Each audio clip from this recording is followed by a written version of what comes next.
안녕하세요, 윈블맨입니다. 올림픽에 빠진 사이 잊고 있었던 선수 한 명이 있죠. 바로 남자 세계 1위 야닉 시너인데요.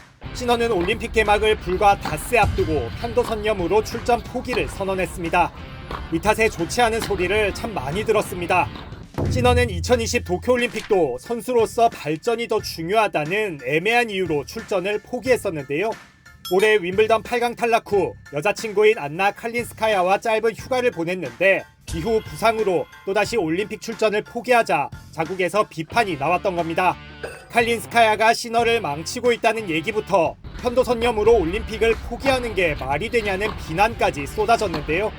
사태가 과열되자 이탈리아 의사들이 직접 나서 편도선염이 오지게 아프다는 설명을 하고 팬들도 사랑에 빠진 게 죄는 아니잖냐며 벼랑간 국내 드라마 명대사로 시너를 옹호하기도 했습니다. 부상에서 회복한 시너는 이제 캐나다 몬트리올에서 개막하는 ATP 1000 로저스컵에 출격합니다. 지베레프, 메드베데프, 루블레프, 후르카츠 등 조코비치와 알카라스 정도 빼고는 톱랭커들이 총출동합니다. 5월 ATP 1000 로마 오픈 이후 석 달 만에 열리는 ATP 1000 대회인데요.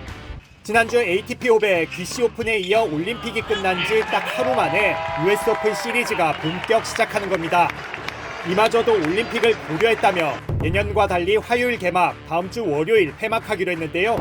당장 다음 주 월요일부터는 또 ATP 1000 신시내티 오픈이 열려서 딱히 배려인 줄은 모르겠지만 여튼 이달 말에는 시즌 마지막 메이저 대회 US 오픈까지 숨가쁘게 열립니다. 사실 선수들에겐 부담스러운 일정입니다. 올해 클레이 코트에서 열린 올림픽이 있었던 탓에 선수들은 불과 한 달 사이 잔디, 클레이, 하드코트를 다 뛰고 있습니다. 표면 특성이 다른 만큼 부상 위험이 높을 뿐만 아니라 유럽에서 또 북미로 비행기를 타고 내려 코트 적응 훈련을 하고 대회에 나서는 것 자체가 체력적으로도 힘들 수밖에 없습니다. 그럼 출전 안 하면 되는 것 아니냐고요? 네, 안 됩니다. 참가가 의무입니다. ATP는 별다른 부상이 없는 한 상위 32 선수들은 4대 메이저 대회와 ATP 1000, ATP 파이널스는 의무적으로 참가해야 한다고 규정해놨습니다. ATP 1000의 경우 1년에 9개가 열리는데 이 중 몬테카를로 마스터스를 뺀 8개가 의무 참가 대회입니다.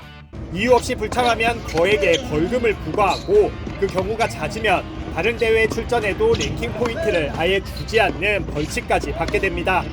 다만 12년 넘게 600경기 이상 뛴 만 30세 이상 선수, 즉 투어에서 잔뼈가 굵은 선수는 면제 조항이 적용되는데요. 조코비치는 이 조항으로 이번 로저스컵에서 빠졌고 알카라스와 무세티 등은 피로와 부상 회복을 이유로 기권했습니다. 올림픽에서 4위를 차지한 알리아심의 경우 자국에서 열리는 대회라 머리채 잡힌 느낌으로 출전을 강행하는데요.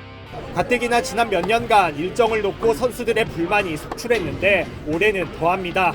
지베레프와 프리츠는 매년 시즌이 11개월이나 될 정도로 길어서 여행을 너무 많이 한다며 우리의 몸을 돌볼 수 있도록 시간을 달라고 몇 번이나 말했는데 달라진 게 없다고 비판했습니다. 특히 지베레프는 올림픽 3회전을 이긴 뒤 불과 18시간 만에 8강에 나섰는데요. 결국 0대2로 지며 올림픽 타이틀 방어에도 실패했습니다. 일형 당뇨를 앓고 있는 지베레프는 투어를 오래 뛰었고 체력적으로도 강한 사람이라고 생각했는데 투어는 물론 대회마다 스케줄이 정말 빡세다며 혈액 검사를 다시 받아야 할 정도로 지쳤다고 토로했습니다. 북미 하드코트 시즌은 대회마다 달라지는 공도 문제입니다. 지난해부터 조코비치, 나달, 메드베데프, 시비용 테크를 필두로 투어 대회마다 수시로 달라지는 공이 선수들의 손목과 어깨 부상을 유발한다고 비판했는데요. 특히 몇 번 치지도 않았는데 부풀고 무거워지는 공 품질도 문제라는 게 업계의 정설입니다. 윈블던 슬레진저 올림픽 던롭을 친 선수들은 이제 US 오픈 시리즈에선 펜과 윌슨을 번갈아 경기해야 하는 상황입니다. 팬들은 큰 대회에서 선수들을 자주 볼 수 있어서 좋지만 선수들만 생각하면 마냥 좋게 볼 수만은 없는데요. 숨가쁠 정도로 빡센 일정, 품질은 안 좋은데 번번이 달라지는 공 브랜드 속에서 시즌 마지막 메이저를 준비해야 하는 선수들, 여러분은 어떻게 생각하시나요?